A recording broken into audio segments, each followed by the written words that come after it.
इंदौर में कांग्रेस के राष्ट्रीय प्रवक्ता चरण सिंह सप्रा ने एक प्रेस कॉन्फ्रेंस के माध्यम से केंद्र और प्रदेश की भाजपा सरकार को जमकर घेरा। इस दौरान उन्होंने महंगाई रूपी एक डायन का पुतला भी सामने रखा। चरण सिंह का कहना है कि कांग्रेस के शासन में जिस भाजपा के लिए महंगाई एक डायन थी, वो भाजपा के शासन में भाजपाइयों के रिश्तेदार बन चुकी है। आज भाजपा के नेताओं को देश में महंगाई कहीं भी नजर नहीं आ रही है, जबकि आम जनता आज महंगाई से काफी त्रस्त हो चुकी है। कांग्रेस प्रवक्ता चरण सिंह ने कहा कि इस बार दीपावली कमल नहीं कमलनाथ वाली होगी। इस दीपावली देश की जनता बढ़ती महंगाई, बेरोजगारी, भ्रष्टाचार, महिला अपराध के खिलाफ दीपावली मनाएगी और कांग्रेस के पक्ष में मतदान करेगी। अतिथि शिक्षक जो है, आपको याद होगा, इनके बारे में मुख्यमंत्री शिवराज चौहान जी ने एक पंचायत ली थी भोपाल के अंदर और उन्होंने बड़े बड़े वहां पर वादे किए थे। ये अतिथि शिक्षक जो है, इनके वेतन बढ़ाने की बात की थी, लेकिन वो बात भी हवाई बन करके रह गई है। इन्हें मात्र पुराना वेतन ही मिल रहा है। मेरे पास में एक दो जो शिक्षक हैं,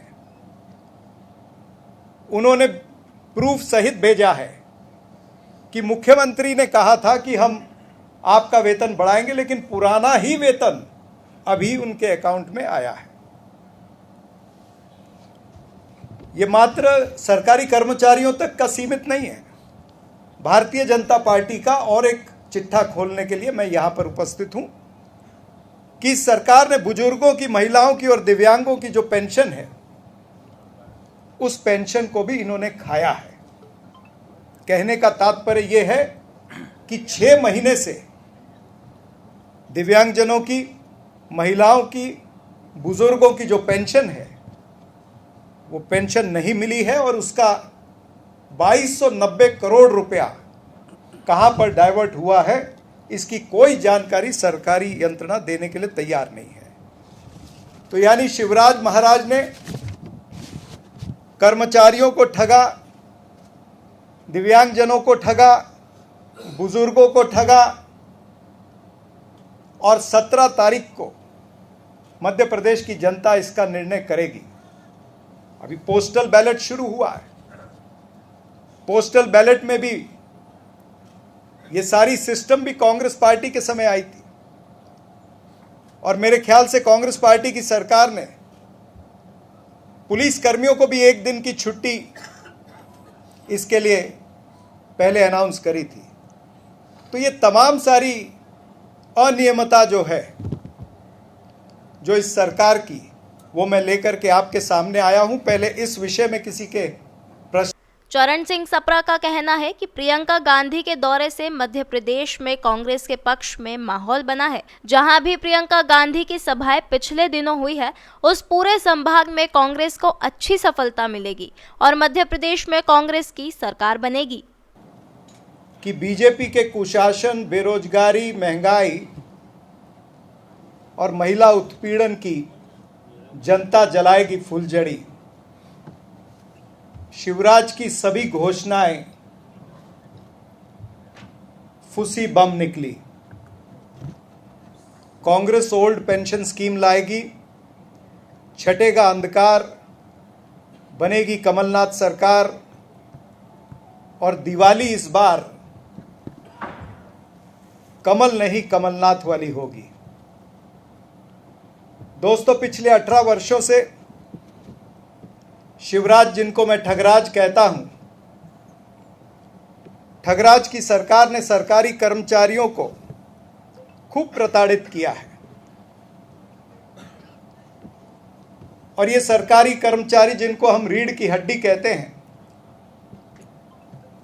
इस रीढ़ की हड्डी को मात्र शिवराज चौहान ही नहीं, बल्कि देश के गृह मंत्री आदरणीय अमित शाह जी ने भी इनको बेइज्जत किया है, इनको धमकाने का प्रयास किया है। मुख्यमंत्री ने तो इनको पिट्ठू तक कहा है। सरकारी भर्तियों का अगर सिलसिला देखें तो सरकारी भर्तियों में विलंब और भ्रष्टाचार तो खूब देखा, चाहे वो पटवारी की भर्ती हो, नर्सिंग घोटाला हो, पुलिस की भर्ती हो या और सारी भर्तियां। इनके वेतन मिलने में भी विलंब होता है, भत्ता के भुगतान लेट होते हैं और महंगाई जो है वो अपना चाबुक तो चला ही रही है। इसीलिए हमने ये महंगाई का प्रतीक, महंगाई डायन, ये शीर्षक जो भारतीय जनता पार्टी ने दिया था, ये उनको याद दिलाने के लिए हम कर रहे हैं कि जो महंगाई डायन थी आपके समय में जब आप विरोधी पक्ष में थे, वो आज भक्तों की भुआ बन गई है। आज इनको ये महंगाई की याद नहीं आ रही।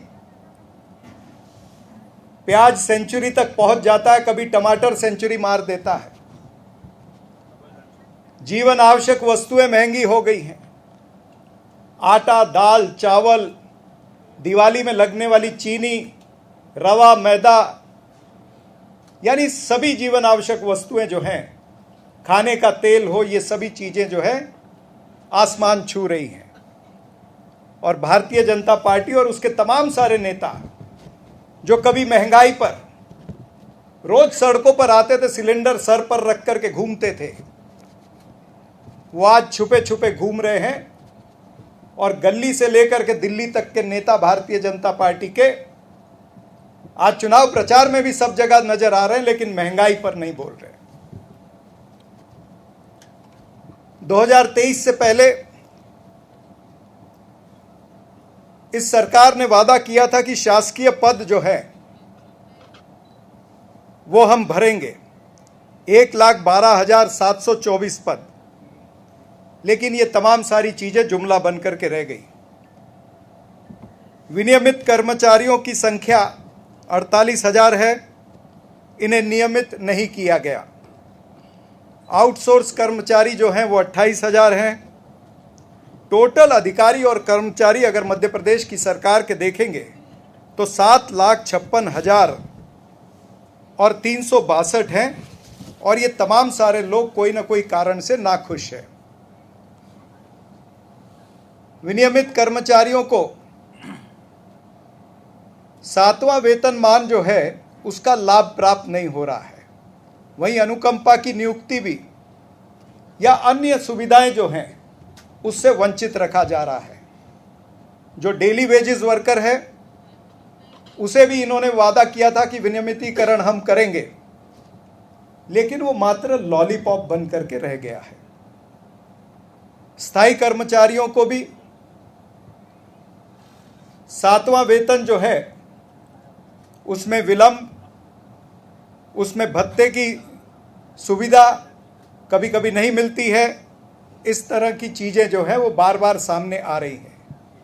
हालांकि इन सभी कर्मचारियों ने, जो मध्य प्रदेश का और भारतीय जनता पार्टी से जुड़ा हुआ जो एक मजदूर संघ है, भारतीय मजदूर संघ, उस भारतीय मजदूर संघ ने भी ये आवाज उठाई है। कर्मचारियों की आवाज को उन्होंने भी बुलंद करने की कोशिश की है, उनकी तकलीफों को शिवराज चौहान और उनकी सरकार के सामने रखने का प्रयास किया, लेकिन वो भी विफल रहे। इसके अलावा चरण सिंह सप्रा ने और भी कई मामलों को लेकर अपनी बात मीडिया के सामने रखी। इंदौर से द नेशन टाइम्स की रिपोर्ट।